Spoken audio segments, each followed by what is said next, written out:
C'est quoi pour toi le cliché le plus relou? Bon, après, il y a aussi le cliché de dire que le rugbyman, c'est un gros bourrin qui a deux de QI et qui pense qu'à se battre. Ça, c'est, je pense, le plus gros cliché parce l'espèce a évolué depuis les dernières années quand même. Et il y a des rugbyman qui sont nés ailleurs que dans le sud-ouest? Ouais, c'est pas les meilleurs en général, mais il y en a, ouais. C'est Patrick Sébastien qu'on écoute dans le vestiaire du Christ France.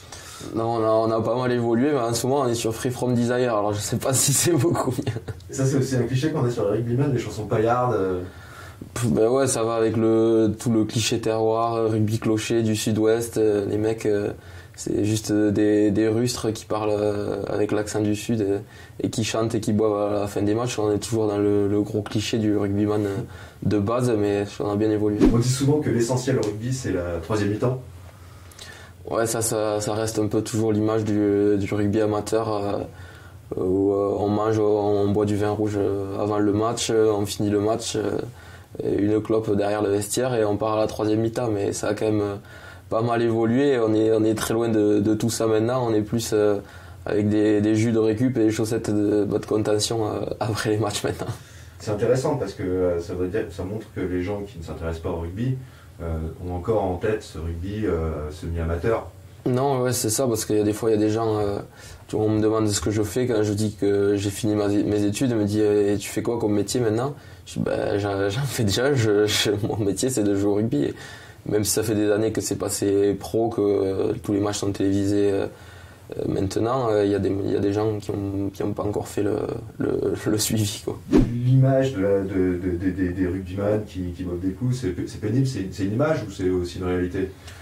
Non, ça reste une image parce qu'aujourd'hui, avec l'enchaînement des matchs, les semaines, vu l'intensité des entraînements, voilà, c'est très compliqué de faire des soirées. On peut pas faire des soirées tout le week-end, mais bien sûr qu'après des grandes victoires, des titres, c'est important de passer du temps ensemble et de passer des bons moments. Mais je pense que c'est aussi vrai dans les autres sports que dans le rugby. On dit souvent que les rugbymen sont tous des armoires à glace. Là, pour le coup, c'est vrai.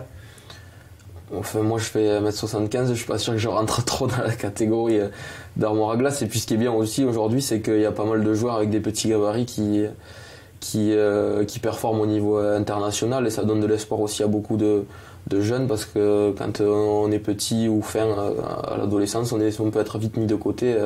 Même moi au début on me disait que j'étais trop petit, j'étais pas forcément pris dans les sélections à cause de ça, donc ça prouve aussi que c'est fait pour tout le monde. Les clichés que les gens qui ne s'intéressent pas nécessairement ont sur le rugby, c'est d'abord qu'ils ressemblent tous à des boxeurs après 80 minutes. Ça dépend quel poste, déjà. Il y en a forcément, selon les numéros qu'on a dans le dos, on fait pas le même métier, ça c'est sûr. Et il y a certains numéros où les mecs ils ont le maillot qui est propre à la fin du match et ils sont pas abîmés, et d'autres un peu plus. Il y a les soldats qui sont à la bine et il y en a d'autres, mais certes ça reste un sport de combat et d'engagement, mais on est loin de la boxe encore. Ma dernière question relou, c'est tous les rugbyman ont les oreilles au chou-fleur. Ça va, je m'en sors pas mal non plus. Ça dépend des postes, il y en a certains qui à la fin de leur carrière ont besoin d'un petit coup de chirurgie esthétique, mais c'est vrai que quand on voit les figures un peu du rugby, on pense de suite à un mec avec les arcades abîmées et les oreilles en chou, mais encore une fois, on est dans le cliché, heureusement qu'on n'est pas tous comme ça.